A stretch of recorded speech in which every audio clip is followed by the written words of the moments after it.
Fourth chapter, theoretical concept of operating system. In this video, we can going to see key features of operating system. The first one, user interface.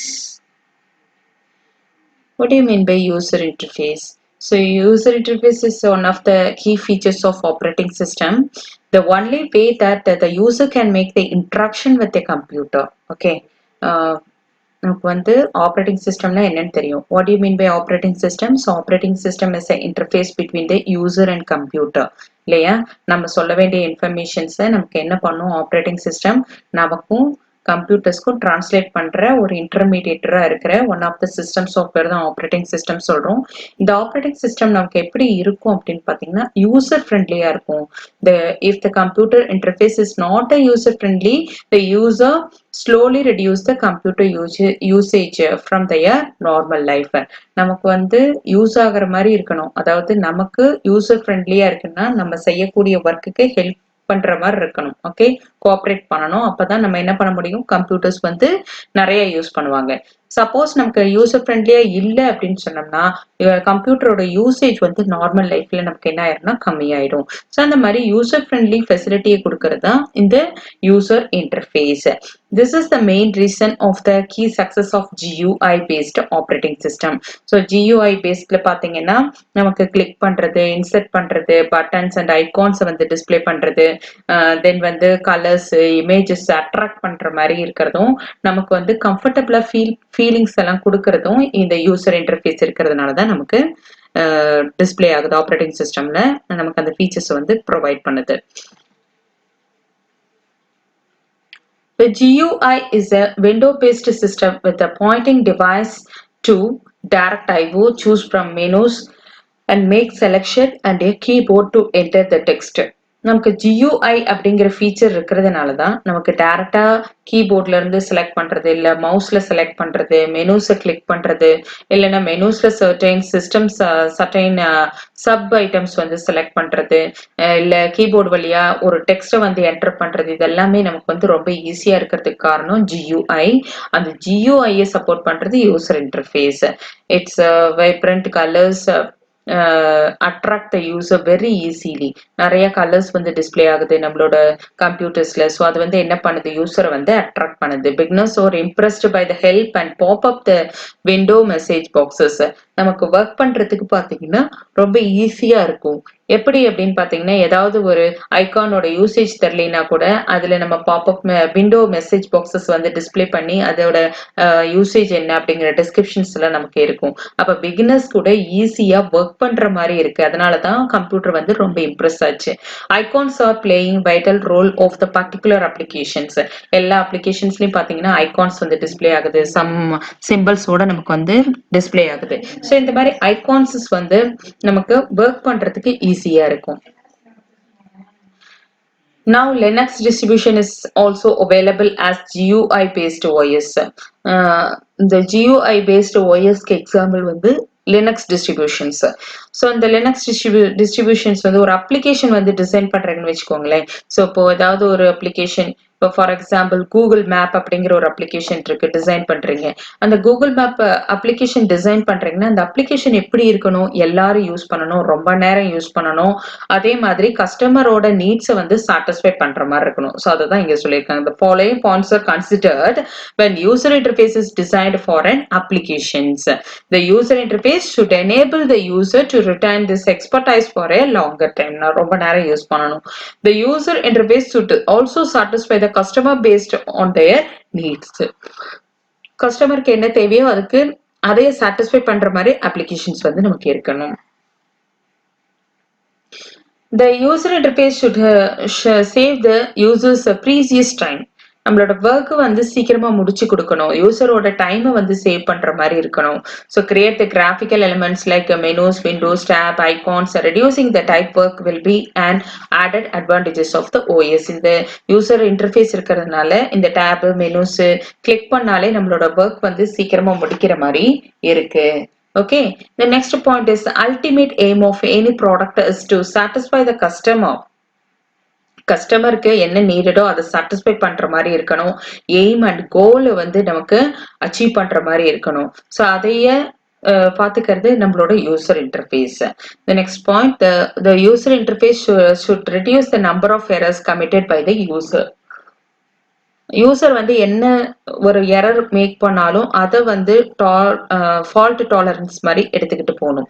அதை வந்து hang ஆகாம system hang ஆகாம little bit அதை வந்து அப்படியே நம்ம அந்த error சரி பண்ற மாதிரி இருக்கணும். ஆட்டோமேட்டிக்கா ரெடி ஆயிட்டு நம்மளோட ஒர்க் வந்து கண்டினியூ ஆகுற மாதிரி இருக்கிறது தான் ஃபால்ட் டாலரன்ஸ் அப்படின்னு சொல்றாங்க. So number of errors user மூலமா வந்தா கூட அதை டாலரேட் பண்ற மாதிரி இருக்கணும் நம்மளோட application software. So next key feature is memory management. Memory management is the process of controlling and coordinating the computer's main memory and assigning the memory block to various running program to optimize overall computer performance. அதாவது memory மேனேஜ்மெண்டோட work என்ன அப்படின்னு பாத்தீங்கன்னா, main மெமரியில எந்த ஒர்க்கை வந்து allot பண்ணணும், எந்த memory பிளாக்ல எந்த ஒர்க்கை வந்து ரன்னிங் ப்ரோக்ராம்ஸ் எந்த இடத்துல போய் ஸ்டோர் பண்ணணும், ஸோ அதோட ஒர்க் என்ன அப்படிங்கிறது எல்லாமே நமக்கு மெமரி மேனேஜ்மெண்ட் தான் பார்த்துக்கும். The memory management involves the allocation of specific memory blocks to individual programs based on their user demands. யூசரோட டிமாண்டுக்கு தகுந்த மாதிரி எந்த மெமரி பிளாக்ல எதைய வந்து எந்த ப்ராசஸ் ஸ்டோர் பண்ணணும் அப்படிங்கறத மெமரி மேனேஜ்மெண்ட் தான் பார்த்துக்கும். At application level memory management ensures the availability of adequate memory for each running program at all times. நமக்கு வந்து செகண்டரியில இருக்கக்கூடிய ப்ரோக்ராம்ஸ மெயின் மெமரிக்கு வந்தாதான் நமக்கு நம்மளால எக்ஸிக்யூட் பண்ண முடியும், ப்ராசஸர்னால எக்ஸிக்யூட் பண்ண முடியும். ஸோ எக்ஸிக்யூட் ஆனாதான் நமக்கு ரிசல்ட்டை வந்து ப்ரொடியூஸ் பண்ணும். ஸோ அதை வந்து அடிக்குவேட்டா நமக்கு மெயின் மெமரியில எந்த ப்ராசஸ் வந்து போடணும், யாரோட ரிசல்ட் வந்து ப்ரொடியூஸ் பண்ணணும் அப்படிங்கறத டிசைட் பண்றதும் நம்ம memory management. Okay. So next one, the objective of memory management process is to improve both the utilization of the CPU and the speed of the computer response to its user via the main memory. நமக்கு என்ன பண்ணும் memory management அப்படின்னு பாத்தீங்கன்னா, CPU வந்து work பண்ணிக்கிட்டே இருக்கிறோம். Okay, work பண்ணிக்கிட்டே இருக்க வைக்கும். அதை வந்து ஐடியலாவே விடாது, சும்மாவே இருக்க விடாது, யூட்டிலைசேஷன் பண்ணிக்கிட்டே இருக்கும். அதனால சிபியூவோட ஸ்பீட் வந்து இன்க்ரீஸ் ஆகும். அதோட ரிசல்ட் கொடுக்குற அந்த ரெஸ்பான்ஸ் டைம் வந்து பாத்தீங்கன்னா ரொம்ப மினிமமா இருக்கும். ஸோ இதுக்கெல்லாம் காரணம் மெமரி மேனேஜ்மெண்ட், ஆப்ரேட்டிங் சிஸ்டம்ல இருக்கிற மெமரி மேனேஜ்மெண்ட் அப்படிங்கிற key features. For this reason the computers must keep several programs in main memory and associate with the many different memory management schemes. So இந்த மெமரி அலோகேஷனுக்குன்னு சில techniques எல்லாம் இருக்கு. அந்த techniques use பண்ணி நமக்கு என்ன பண்ணுவாங்கன்னா, ப்ரோக்ராம்ஸ் வந்து மெமரி மெயின் மெமரியில அந்த அலோகேஷன்ஸ் வந்து நடக்கும். Okay. The operating system is responsible for the following activities in connection with the memory management. Memory management ஓட operating system என்னென்ன ஒர்க் எல்லாம் பண்ணுது அப்படின்னு பாத்தீங்கன்னா, 3 ஒர்க்ஸ் வந்து நமக்கு இருக்கும். It is very important 3 mark. இது எப்படி கேட்பாங்கன்னா, advantages of memory management அப்படின்னு சொல்லி கேட்கலாம். இல்லைன்னா இந்த ஆப்ரேட்டிங் சிஸ்டம், அதாவது மெமரி மேனேஜ்மெண்டோட ஒர்க் அண்ட் ஆக்டிவிட்டி என்ன அப்படிங்கிறது கேட்கலாம். Okay. The first point, keeping track of which portion of memory are currently being used and who is using name. எந்த மெமரி எந்த ப்ராசஸ் வந்து ஆக்குபை பண்ணிருக்கு, எந்த மெமரி பிளாக்ல எந்த ப்ராசஸ் இருக்கணும் அப்படிங்கறத டிசைட் பண்றது memory management. Determining which process and data to move in and out of memory. அதாவது எந்த ப்ராசஸ் வந்து மெயின் மெமரிக்குள்ள போகணும், மெயின் மெமரியை விட்டு எந்த ப்ராசஸ் வெளியே வரணும் அப்படிங்கறத டிசைட் பண்றதும் memory management. And the final one is allocation and deallocation of memory blocks. உங்களுக்கு தெரியும், ப்ரோக்ராம்ஸ் இல்லைன்னா ப்ராசஸ் வந்து மெயின் மெமரியில அலோகேட் பண்றது, டி அலோகேட் பண்ணிட்டு, டி அலோகேட் பண்றப்போ நமக்கு வேஸ்டேஜ் ஆன மெமரி ஸ்பேசஸ் எல்லாம் கலெக்ட் பண்ணி வைப்பாங்க. அதான் கார்பேஜ் கலெக்ஷன் சொல்லுவாங்க. ஸோ இது வந்து நம்மளோட ப்ராசஸிங் டைம் வந்து இன்க்ரீஸ் பண்றதுக்காக இந்த கார்பேஜ் கலெக்ஷன்ஸ் எல்லாம் நடக்கும். நம்மளோட ப்ரோக்ராம் யூசர் ப்ரோக்ராம்ஸ் இருக்கு. யூசர் ப்ரோக்ராம் வந்து யூசர் ஃப்ரெண்ட்லியா இருந்தா தான் நம்ம என்ன பண்ண முடியும், ஆப்ரேட்டிங் சிஸ்டமோட ஒர்க் பண்ண முடியும். ஸோ யூசர் இன்டர்ஃபேசஸ் இருக்கும். சிஸ்டம் கால் மூலமா நம்ம எந்த கீ ஃபீச்சர்ஸ் வேணுமோ அதை கால் பண்ணுவோம். So memory management allocation main மெமரியில யாரை அலோகேட் பண்ணணும், யாரை டி அலோகேட் பண்ணணும் அப்படிங்கறதெல்லாம் டிசைட் பண்ணிக்கும். ஸோ நம்மளோட டேட்டாஸ் எல்லாம் ஹார்ட்வேர்ஸ் இன்புட் அவுட்புட் டிவைசஸ் மூலமா நம்ம வந்து கொடுப்போம். ஓகே. ஸோ இதான் வந்து memory management. So process management. So process management is another key feature of the operating system. It includes the creating and deleting the process and mechanism for process to communicate and synchronize with each other. நமக்கு என்ன பண்ணணும்னா ஒரு ப்ராசஸை create பண்றதும் delete பண்றதும் இந்த process management தான். இந்த ஒரு ப்ராசஸ் இன்னொரு ப்ராசஸோட கம்யூனிகேட் பண்றது எந்த ஆர்டர்ல எக்ஸிக்யூட் ஆகணும் அப்படிங்கறத பாத்துக்கிறதெல்லாம் இந்த ப்ராசஸ் மேனேஜ்மெண்ட்ல நடக்கும். What do you mean by process? A process is a unit of work in a program, in a computer. ஒரு கம்ப்யூட்டர்ல செய்யக்கூடிய ஒரு சின்ன ஒர்க்கை தான் இல்ல ஒரு ப்ரோக்ராமை தான் நம்ம என்ன சொல்லணும் ப்ராசஸ்ன்னு சொல்றோம். ஃபார் எக்ஸாம்பிள் இப்போ வந்து நீங்க எம்எஸ் வேர்டுல வந்து டைப் பண்றீங்க, ஒரு டாக்குமெண்ட் டைப் பண்றீங்கன்னா it is one of the process. Okay, so அந்த ப்ராசஸ்க்கு நமக்கு என்னென்னலாம் தேவை, இந்த ப்ராசஸ் முடிக்கிறதுக்கு நமக்கு input output devices, CPU, timing and memories, இது எல்லாமே நமக்கு தேவையா இருக்கும். The system tasks such as sending the output to a printer or screen can also be called as a process. So processனா இப்போ நம்ம டைப் பண்றது ஒன் ஆஃப் த ப்ராசஸ், இல்லைன்னா type பண்ணி முடிச்சது பிரிண்ட் எடுக்கிறீங்க, இட் இஸ் another ப்ராசஸ். இது மாதிரி ஒவ்வொரு ஒர்க்கையும் வந்து நம்ம ப்ராசஸ்ன்னு சொல்றோம். Okay, the computer consists of a collection of process. ஒரு கம்ப்யூட்டர்ல வந்து நிறைய ப்ராசஸ் வந்து பண்றோம். அதை வந்து ரெண்டு விதமா பிரிக்கிறாங்க. They are classified as two categories. One is operating system process, another one is user process. Operating system processனா சிஸ்டம் கோட் ரன் ஆகுறத ஆப்ரேட்டிங் சிஸ்டம் ப்ராசஸ் சொல்றோம். யூசர் கோட் ரன் ஆச்சுன்னா அதை வந்து யூசர் ப்ராசஸ் அப்படின்னு சொல்றோம். All these process can potentially execute concurrently on a single CPU. நம்மளோட operating system process ஆகட்டும், யூசர் ப்ராசஸ் ஆகட்டும், ரெண்டுமே எங்க வந்து நமக்கு ப்ராசஸ் நடக்குது, சிபியூ, சிங்கிள் சிபியூக்குள்ளதான் நமக்கு எக்ஸிக்யூட் ஆகுது. ஓகே, அப்போ ஒரு ப்ராசஸ்க்கு நமக்கு என்னென்னலாம் தேவையோ அதுதான் ரிசோர்சஸ்ன்னு சொல்றோம். A process needs certain resources. என்னென்ன resources? Including CPU, timing, memory, files and IO devices. இதெல்லாம் எதுக்காக இந்த ரிசோர்சஸ் அப்படின்னா டு ஃபினிஷ் இட்ஸ் ஒர்க், அதோட ஒர்க்கை கம்ப்ளீட் பண்றதுக்கு நமக்கு இந்த ரிசோர்சஸ் நீடடா இருக்கு. Okay, the operating system is responsible for the following activities associated with the process management. So நமக்கு process managementல என்னென்ன work நடக்குது அப்படின்னு பாத்தீங்கன்னா, process management activities வந்து first scheduling the process on and threads on the CPUs. CPUsல வந்து schedule பண்ணுது, எந்தெந்த time எந்தெந்த ப்ராசஸ் வந்து எக்ஸிக்யூட் ஆகணும் அப்படிங்கறத ஷெட்யூல் பண்ணுது, டைம் அலோகேட் பண்ணுது, எந்தெந்த மெமரியில எத்தனை நேரம் இருக்கணும் ஒரு ப்ராசஸ் அப்படிங்கிற டைமிங் அலோகேட் பண்றது எல்லாமே ஷெட்யூலிங் த ப்ராசஸ். அதுக்கடுத்து creating and deleting both user and system process. நமக்கு வந்து ரெண்டு விதமான ப்ராசஸ் இருக்குன்னு படிச்சிருக்கோம். அதாவது user process and another one is operating system process. இந்த ரெண்டு ப்ராசஸையும் கிரியேட் பண்றதும் டெலிட் பண்றதும் இந்த ப்ராசஸ் மேனேஜ்மெண்ட்ல தான். தென் suspending and resuming the process. இப்போ சப்போஸ் சடனா ரெண்டு ப்ராசஸ் இருக்கு, ரெண்டு ப்ராசஸ் பண்ணிட்டு இருக்கிறப்ப இன்னொரு ப்ராசஸ் வருதுன்னா இது பண்ணிட்டு இருக்கிற ப்ராசஸை கரண்டா நம்ம ஸ்டாப் பண்ற முடியாது, தட் இஸ் சஸ்பெண்டிங். அதுக்கப்புறம் வரக்கூடிய அந்த ப்ராசஸை பண்ணிட்டு திரும்பி நம்ம சஸ்பெண்ட் பண்ண ப்ராசஸை திரும்பி ஸ்டார்ட் பண்ணுவோம் இல்லையா, that is resuming process.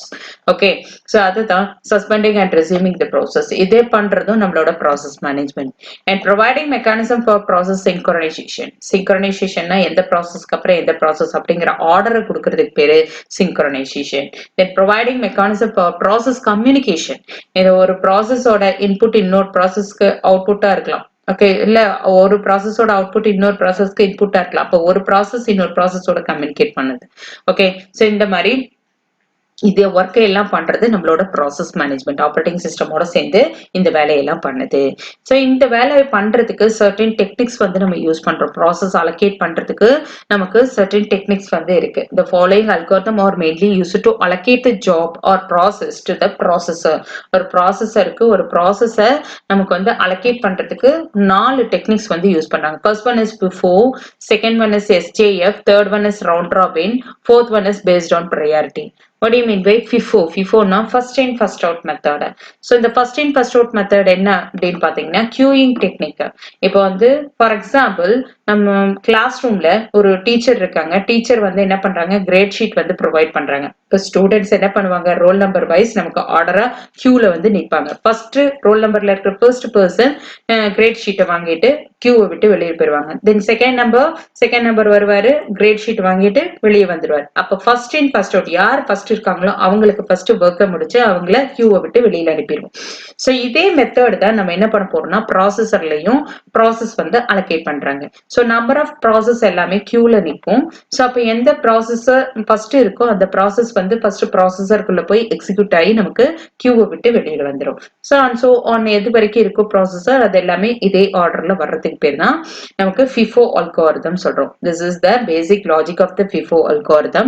Technically, the process that enters the queue first is executed first by the CPU, followed by the next, and so on. The processor or executed in the order of the queue. Okay, so queue ல என்ன order இருக்கோ அதுபடி process வந்து execute ஆகும். So ஃபிஃபோக்கு example பார்த்தீங்கன்னா இது மாதிரி இருக்கும் நம்மளோட மெயின் மெமரி. ஸோ மெயின் மெமரியில என்ன பண்ற ஃபர்ஸ்ட் ஜாப் வந்து ஏ அப்படின்னு இருக்கு, செகண்ட் ஜாப் வந்து பின்னு இருக்கு. ஸோ ஃபர்ஸ்ட் கியூல யார் இருக்காங்க ஏ. ஸோ ஏ வந்து ஃபர்ஸ்ட் ப்ராசஸருக்கு அலோகேட் ஆகி ப்ராசஸ் ஆகி வெளியே வந்துடும். தென் நெக்ஸ்ட் ஒன் என்ன இருக்கு பி. ஸோ பி வந்து அதுக்கப்புறமா அலோகேட் ஆகி பி வந்து வெளியில வந்துடும். ஸோ இந்த மாதிரி வர்றதுக்கு பேரு FIFO algorithm. First in first out. யாரு கியூல ஃபர்ஸ்ட் இருக்காங்களோ அவங்க ஃபர்ஸ்ட் எக்ஸிக்யூட் ஆகி நமக்கு ரிசல்ட்டை வந்து ப்ரொடியூஸ் பண்ணும். The next method is SJF, that is shortest job first scheduling. So இப்போ வந்து அல்காரிதம் வந்து என்ன பண்ணும்னா number of based on the size of the job பார்த்து அந்த சைஸ் ஆஃப் த ஜாப் எது மினிமமா இருக்கோ அது ஃபர்ஸ்ட் எக்ஸிக்யூட் ஆகும். இப்போ ஏ பி ரெண்டு ஜாப் எடுத்துக்கிறோம். ஸோ ஏ ஜாப் வந்து பாத்தீங்கன்னா அதோட சைஸ் வந்து 6 கிலோபைட்ஸ், பி ஜாபோட size 9 kilobytes. Which one is small? A வந்து ஸ்மால். ஸோ ஏ வந்து ஃபர்ஸ்ட் எக்ஸிக்யூட் ஆகும், பி வந்து செகண்ட் எக்ஸிக்யூட் ஆகும். So this method is shortest job first method. இதுல வந்து பாத்தீங்கன்னா ப்ராசஸ் வந்து 4 ப்ராசஸ் இருக்கு. ஸோ அதோட டியூரேஷன் பாத்தீங்கன்னா 6, 8, 7, 3 அப்படின்னு கொடுத்துருக்காங்க. ஸோ இதுல வந்து நமக்கு எது வந்து டியூரேஷன் கம்மியா இருக்கு? 4 to 1 P4 வந்து நமக்கு டியூரேஷன் கம்மியா இருக்கு. ஸோ அது வந்து ஃபர்ஸ்ட் எக்ஸிக்யூட் ஆகும். ஓகே, ஷார்டஸ்ட் ஜாப்ல எந்த டியூரேஷன் கம்மியா இருக்கோ அது வந்து ஃபர்ஸ்ட் எக்ஸிக்யூட் ஆகும். தென் P3, தென் அதுக்கு அடுத்து 3க்கு அப்புறம் பாத்தீங்கன்னா எது சின்னது? P1 தான் சின்னது. ஸோ P1 அதுக்கப்புறம் நமக்கு செலக்ட் ஆகும். அதுக்கப்புறம் எது சின்னது? நமக்கு P3. then next one is P2. So இந்த எது வந்து சின்னதோ அது வந்து ஃபர்ஸ்ட் எக்ஸிக்யூட் ஆகிறதுக்கு பேரு நமக்கு shortest job first. Round robin scheduling. Round robin scheduling algorithm is designed especially for time sharing systems. Jobs are assigned and processor time in a circular method. இப்போ வந்து நம்ம FIFO மெத்தட் எல்லாம் பார்த்தோம். FIFO மெத்தட்ல பாத்தீங்கன்னா இப்ப யார் ஃபர்ஸ்ட் நிக்கிறாங்களோ அவங்க தான் ஃபர்ஸ்ட் எக்ஸிக்யூட் ஆகும் இல்லையா? அப்போ ஃபர்ஸ்ட் எக்ஸிக்யூட் ஆகிற ப்ராசஸோட டைம் அது ஜாஸ்தினா அது வரைக்கும் அந்த டைம் வரைக்கும் நம்ம வெயிட் பண்ணணும். இந்த மாதிரி வெயிட்டிங் டைம் ரெடியூஸ் பண்றதுக்காக என்ன பண்ணாங்கன்னா இந்த சர்க்குலர் மெத்தட்ல டைம் வந்து அலோகேட் பண்ணாங்க. That is round robin scheduling. You take it 3 jobs ABC. இந்த ஏபிசி என்ன பண்றோம்னா சர்க்குலர் மெத்தட்ல இருக்கு. ஸோ ஒவ்வொரு ப்ராசஸ்க்கும் பாத்தீங்கன்னா 5 மினிட்ஸ். இப்போ 5 மினிட்ஸ் டைம் வந்து அலோகேட் பண்ணுவாங்க. அதோட டியூரேஷன் வந்து 20 மினிட்ஸ் இருக்கு, 10 மினிட்ஸ் இருக்கலாம், அதிகமாகவும் இருக்கலாம், கம்மியாகவும் இருக்கலாம். பட் ப்ராசஸரோட டைமிங் வந்து 5 மினிட்ஸ் அலோகேட் பண்ணிட்டாங்கன்னா அந்த 5 மினிட்ஸ் முடிஞ்சதே நமக்கு எக்ஸ்பைரி ஆயிரும் டைம். ஸோ அடுத்த ப்ராசஸ் வந்து நமக்கு எக்ஸிக்யூட் ஆகும். ஸோ இதே மாதிரி 5 மினிட்ஸ்ல நமக்கு எக்ஸிக்யூட் ஆகி அதோட ப்ராசஸிங் அதோட ஒர்க் முடிஞ்சிச்சுன்னா அந்த கியூவை விட்டு சர்க்குலர் கியூவை விட்டு நமக்கு வெளியில வந்துடும். So this method is round robin techniques. இதுக்கு எக்ஸாம்பிள் பாத்தீங்கன்னா P1, P2, P4, P3 and P4. So இதோட burst டைம் பாத்தீங்கன்னா நமக்கு 21, 3, 6 and 2 கொடுத்துருக்காங்க. ஃபர்ஸ்ட் ப்ராசஸருக்கு ஒரு 5 மினிட்ஸ் டைம் கொடுக்குறாங்க. தென் செகண்ட் ப்ராசஸ் பாத்தீங்கன்னா எல்லா ப்ராசஸருக்குமே 5 மினிட்ஸ் டைம் கொடுக்குறோம். 5 மினிட்ஸ் டைம் கொடுக்குறப்போ ஃபர்ஸ்ட் ப்ராசஸ்க்கு 21 மினிட்ஸ் இருக்கு. ஸோ 21 மினிட்ஸ் இருந்தாலும் 5 மினிட்ஸோட நமக்கு எக்ஸ்பைரி ஆயிரும். ஸோ 5 மினிட்ஸ் முடிஞ்சது P2 ப்ராசஸ் வந்துடும். P2 ப்ராசஸ் பாத்தீங்கன்னா 5 மினிட்ஸ் இருக்கு டைம், பட் 3 மினிட்ஸ்ல நமக்கு பார்க்க முடிஞ்சது. ஸோ 3 மினிட்ஸ் மட்டும் எடுத்துக்குது. தென் அடுத்து P3 ப்ராசஸ் வருது. P3 ப்ராசஸ் பாத்தீங்கன்னா நமக்கு எத்தனை டைம் இருக்கு? 5 மினிட்ஸ்னா நமக்கு 1 to 5 வரைக்கும் எடுக்கும். அது வரைக்கும் எக்ஸ்பைரி ஆனது நெக்ஸ்ட் ப்ராசஸ் P4க்கு வந்துடும். ஸோ P4 வந்து வித் 5 மினிட்ஸ்க்குள்ள இருக்கு, அதனால அந்த 2 மினிட்ஸ் மட்டும் எக்ஸிக்யூட் ஆயிட்டு P1 ப்ராசஸ்க்கு வந்துடும். So P1 process again 5 minutes எடுத்துக்கும், 20 வந்து நமக்கு எக்ஸிக்யூட் ஆயிடும். தென் P3ல பாத்தீங்கன்னா ஒரு ப்ராசஸ் வந்து நமக்கு இது இருக்கும், அதனால P3 ப்ராசஸ் எக்ஸிக்யூட் ஆகும். தென் அகைன் P1 ப்ராசஸ் வந்து நடக்கும். ஓகே, ஸோ அது கம்ப்ளீட் ஆகிற வரைக்கும் P1 ப்ராசஸ் வந்து நடக்கும், மற்ற ப்ராசஸ் எல்லாம் கம்ப்ளீட் ஆயிடும். ஸோ இது மாதிரி ஒரு சர்க்குலர் மெத்தட்ல நமக்கு என்ன ஆகுதுன்னா டைம் வந்து அலோகேட் பண்றது பேரு round robin scheduling. based on priority na the given job க்கு வந்து higher priority வந்து fix பண்ணுவாங்க இருக்கறதுல எது highest priority ஓ அதுதான் first execute ஆகும் okay the given job is assigned based on the priority the job which has a higher priority is more important than other jobs take two jobs A and B ன்னு ரெண்டு எடுத்துக்கிறோம் A க்கு வந்து 5th priority ன்னு சொல்றோம் B க்கு வந்து 7th priority ன்னு சொல்றோம் which one is the highest 7B அப்படிங்கிறது தான் நமக்கு highest அப்ப Bங்கிற job வந்து first execute ஆகும் Aங்கிற job வந்து second execute ஆகும் okay so இதுதான் based on priority method so இதுல பாத்தீங்கன்னா P1 P2 P3 P4 P5 ன்னு 5 process கொடுத்திருக்காங்க so 5 processக்கும் பாத்தீங்கன்னா bursting times வந்து கொடுத்திருக்காங்க priority கொடுத்திருக்காங்க priorityல இருக்கிறதுலே highest என்னது P4 P5 அதாவது P4 தான் நமக்கு highest priority so P4 அப்படிங்கிறது first நமக்கு என்ன ஆகும்னா execute ஆகும் okay so அதுக்கு அடுத்து நமக்கு எது execute ஆகும்னா P3 execute ஆகும் so அதுக்கு அடுத்து நமக்கு என்ன execute ஆகும் சாரி இருக்கிறதுலே highest priority நமக்கு 1 வந்து இருக்கும் so 1 வந்து first execute ஆகும் P2 execute ஆகும் அதுக்கப்புறம் பாத்தீங்கன்னா P5 execute ஆகும் then next one is P1 execute ஆகும் then next one வந்து நமக்கு P3 and P4 so இந்த ஆர்டர்ல priority wiseல நமக்கு execute ஆச்சுன்னா it is based on priority method அப்படின்னு சொல்றோம் okay thank you students